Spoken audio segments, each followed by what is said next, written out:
ఆవిడ పాదములు పట్టుకుంటే ఆవిడ అనుగ్రహిస్తుంది. ఆవిడ పాదాలు పట్టుకోవడం అంత తేలిక లోకంలో ఇంకొకటి లేదు. ఎందుకని ఆవిడే ఎదురు చూస్తుంటుంది, ఎవడైనా వస్తాడా నమస్కారం అంటాడా అని చూస్తుంటుంది. సంతోషతరంగితస్య కామాక్షి, పరమ సంతోషంతో చెయ్యాలి. మనస్సు పొంగు రావాలి పూజ చేస్తుంటే. పూజ చేసేటప్పుడు పరమ సంతోషంతో ఉపచారం చేశాడనుకోండి అమ్మవారికి, అలా చేసిన వాడమ్మా మళ్లీ పుట్టడం ఉండదు. ఒకవేళ అలా వాడు పుడితే సముద్రం మీద బండరాయి తేలినట్టన్నారు.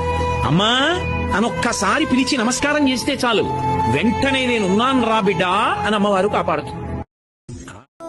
ఆ అమ్మ అనుగ్రహం కలిగిందనుకోండి, ఒక్కసారి సంసారములోంచి పైకెత్తేస్తుందంతే. అమ్మా అని ఆర్తితో పిలవగలిగితే సంసార సముద్రమునందు మునిగిపోయిన వాణ్ణి తన పాదముతో అలా పాదం మీద కూర్చోపెట్టుకుని పైకెత్తి పరమశివుల్లో